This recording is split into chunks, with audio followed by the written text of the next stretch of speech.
There's a certain peace you expect when you buy a home in a quiet neighborhood. The trimmed hedges, the empty sidewalks, the old men watering their lawns in the evenings. We thought we'd found that kind of life. My husband, Jack, worked for the FBI, 30 years in, hardened but kind, and we chose a sleepy little town thinking it would be the safest place to raise our boy, Will. 12 years old, all limbs and smiles, too trusting for his own good. It was supposed to be a fresh start for all of us. But nothing about what happened that afternoon felt like a new beginning. It felt like an ambush. It was a Saturday, hotter than usual. Will was out front practicing his skateboard tricks, right by the curb, when a white SUV rolled up, no markings. Two men in cheap uniforms jumped out, patches that just said security stitched to their sleeves. No badges, no real identification. They barked at Will to get off community property, shoving him hard before he even had a chance to respond. I heard the first scream from inside the kitchen, and it stopped my heart cold. I dropped the dish I was washing and ran. And when I saw them, grown men slamming my boy into the concrete, I felt the world tilt. His body crumpled wrong, all twisted and helpless. And the crack I heard wasn't just a skateboard snapping, it was his back. Right then, Jack came tearing through the door, his instincts taking over before I could even scream his name. If you're watching this, tell me, have you ever had to protect someone you love like that? Let us know in the comments where you're watching from. Because in that moment, Jack did exactly what any father would do. He pulled his gun. Jack didn't hesitate. He didn't shout a warning or fumble for words. His service weapon was already in his hand before I could even register what was happening. The men didn't notice him at first. They were too busy yelling at Will, manhandling him like he was some kind of criminal. My son, our sweet boy, was crying out a broken, gasping sound that cut to me sharper than any blade ever could. Jack's voice came low and lethal. Get off him. Now. The two men froze, turning just enough to see the black barrel pointed straight at them. You could see the panic flicker across their faces. Real cops? They would have announced themselves. They would have backed down or explained. But these guys, they looked like kids caught sneaking out after curfew. Only this wasn't a prank. One of them had the nerve to reach toward his belt, like he thought he could outdraw Jack. Bad move. Jack's finger tightened. One shot cracked the air, a sound so sharp and raw it felt like the sky split open. The round hit the ground just inches from the guy's foot, a warning Jack never would have given if Will wasn't lying helpless right there between them. They dropped Will instantly, hands in the air, their mouths running uselessly. Jack barked again, face down, hands out, and this time they scrambled to obey. I ran to Will, tears already streaming, trying not to sob too loud, because he needed me steady. His face was pale, his breathing ragged, and when I touched him he whimpered, a soft, broken noise that made my stomach twist. I wanted to scoop him up, but Jack's voice cut through my panic. Don't move him. Not until we know what's broken. In the distance, sirens began to wail, but not fast enough. The sirens grew louder, shrieking against the heavy summer air. I clutched Will's hand, whispering to him, "It's okay, baby. It's okay, help's coming," even though I didn't believe in myself. Jack stood over the two men, guns still leveled, his jaw clenched so tight I thought it might shatter.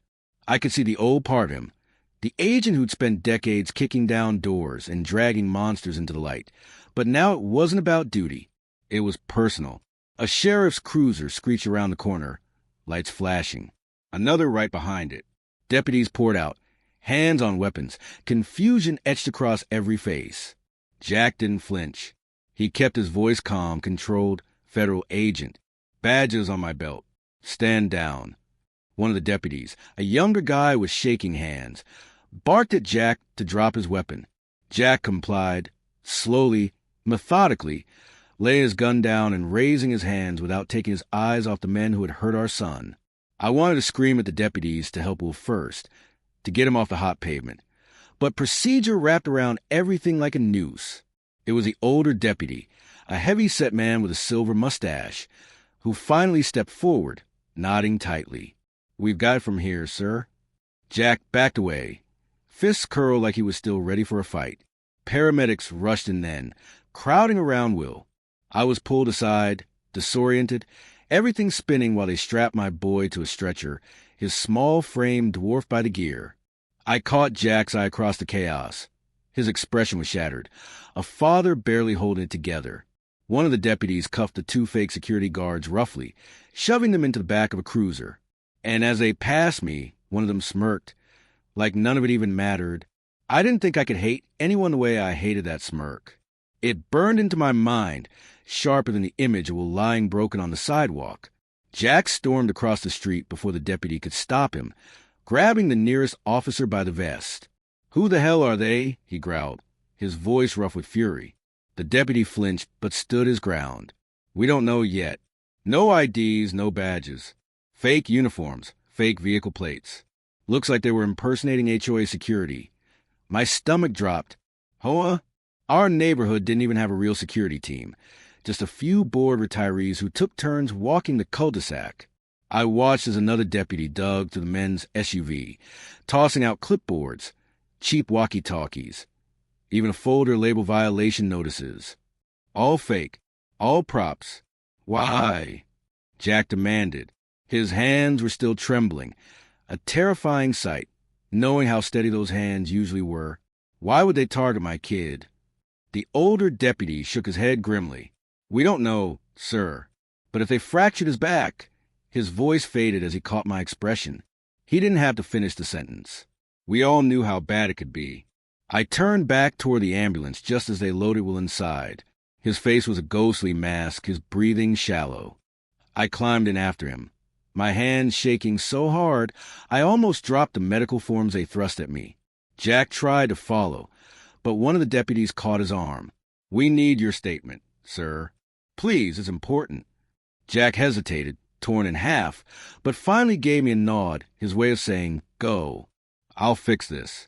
As the ambulance pulled away, sirens blaring, I held Will's limp hand against my chest. Whatever was happening, it was bigger than a couple of thugs. The hospital was a blur of white lights and rushing footsteps. Nurses cut away Will's clothes with sterile scissors, while a doctor barked orders I could barely understand. Words like compression fractures and neurological risk stabbed the fog in my brain. I sat numbly by the wall, hands gripping the edge of the chair, so hard my knuckles turned white. When they finally wheeled Will away for imaging, a nurse touched my arm gently. "We'll do everything we can, ma'am." I just nodded, too afraid to open my mouth, scared the sob boiling in my throat would tear me apart. Meanwhile, Jack was unraveling the whole mess back at the scene. Later, he told me everything, how he demanded to see the HOA president, how the so-called security team had been hired off some shady third-party website. No background checks, no real licenses, just a desperate board president and a few neighborhood busybodies who thought they could clean up the community, starting with the kids they didn't like hanging around. Jack's blood boiled when he found out. It wasn't random. Will had been targeted. The fake security guard was supposed to scare off loiterers. Their words, not ours. Only they hadn't just scared him.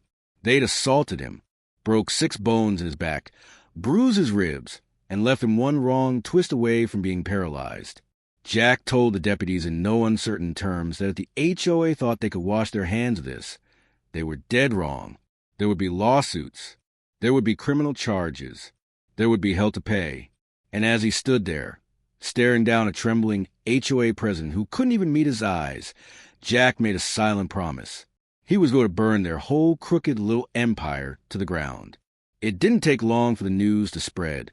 Small towns are like that.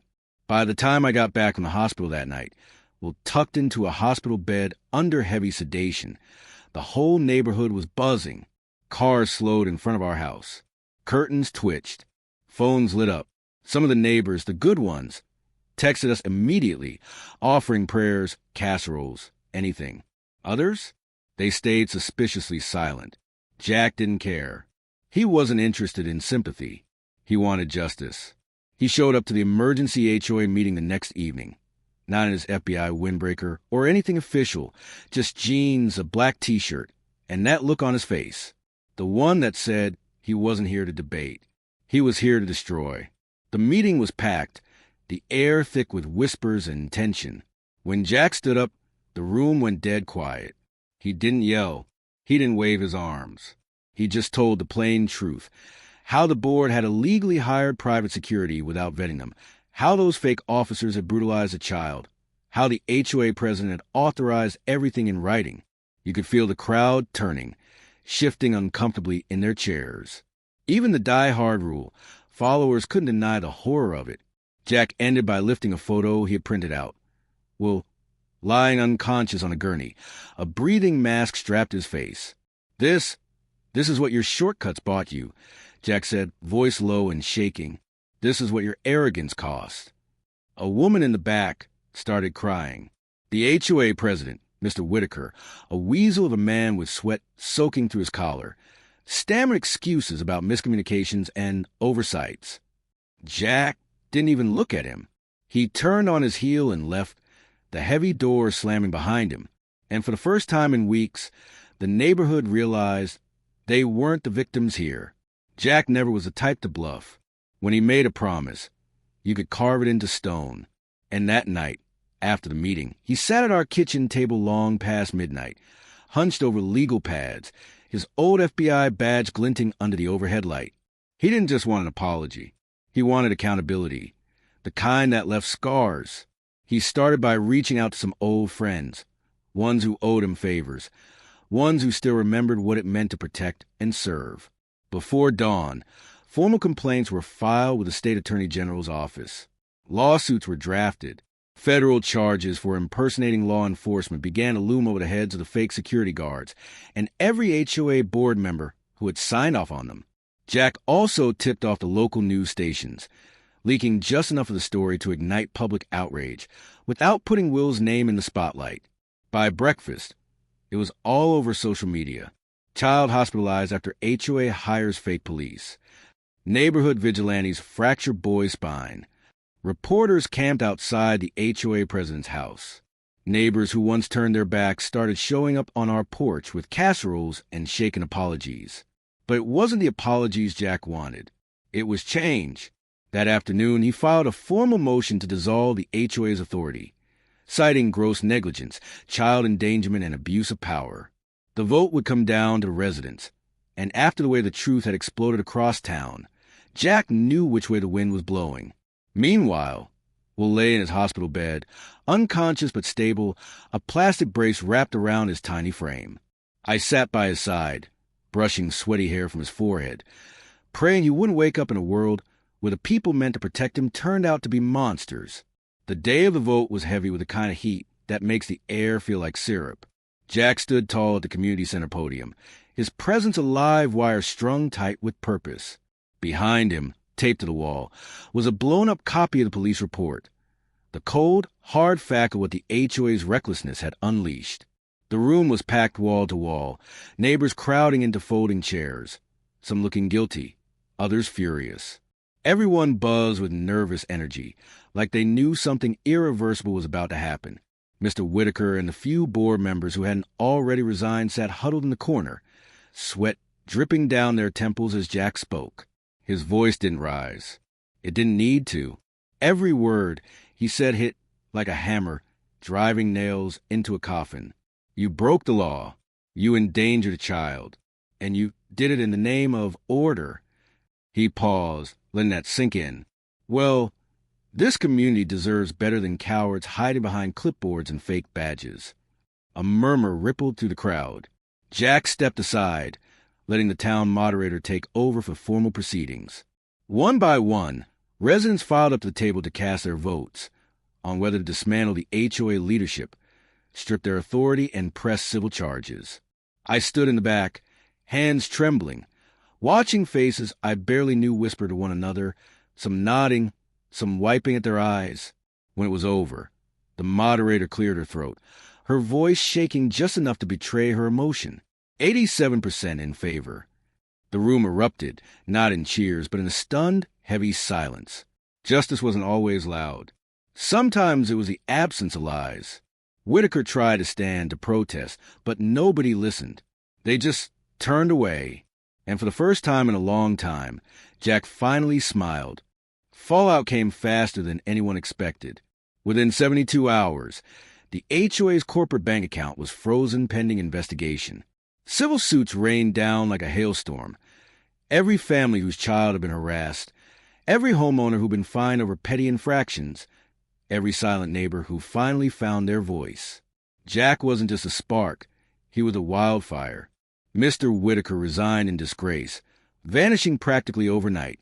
Rumor had it he moved 3 states over, desperate to outrun the lawsuits crawling up his back like a swarm. The 2 fake security guards faced criminal charges: assault on minor, impersonating law enforcement, conspiracy to commit bodily harm. Their mugshots spread across the internet like oil slicks, their lives crumbling as quickly as they had tried to ruin Will's. Meanwhile, Will's recovery was slow and grueling. 6 fractures in his lower spine, torn ligaments, bruised ribs. Every day was a battle. A wincing climb from bed to wheelchair, hours spent in physical therapy, gritted teeth and trembling hands. But he was alive, and that alone was a kind of miracle. Jack and I traded shifts at the hospital, sleeping in stiff chairs, holding Will's hand whenever he drifted into pain-heavy sleep. Sometimes I caught Jack just watching him, like he couldn't believe what had survived, like he blamed himself for not being faster. "You saved him," I whispered one night, squeezing Jack's hand until he looked at me, eyes rimmed with exhaustion. "You did what any father should have done." Jack didn't answer. He didn't have to. The weight in his gaze said it all. He would have traded places with Will 1,000 times if he could. But life doesn't work that way. All we could do now was fight. Every therapy session, every lawsuit, every moment of healing, with the same fierce love that had kept our son breathing. Months passed. Seasons turned. Life, messy, stubborn life, pressed forward whether we were ready or not. Will eventually graduated from the wheelchair to crutches, then to a careful, limping walk. Each tiny victory felt monumental. The first time he stood unaided, the first time he laughed without wincing, the first stubborn grin he shot at Jack after managing a full lap around the hospital rehab center. Jack never missed a moment. He sat through every grueling appointment, every tear-streaked setback, his big hands steady on Will's fragile shoulders. The lawsuits dragged on, of course, legal wheels turning slow and mean, but in the end we won. Settlements came through. The HOA, such as it was, officially dissolved. Our neighborhood moved on without the tyranny of small men playing cops, without the sickness of fear choking the streets. We still lived in the same house. We didn't run. We rebuilt. Jack mended a cracked front porch himself one weekend, while sitting nearby in a lawn chair, offering expert advice between sips of Gatorade. I planted sunflowers along the driveway, bright and defiant and untouchable.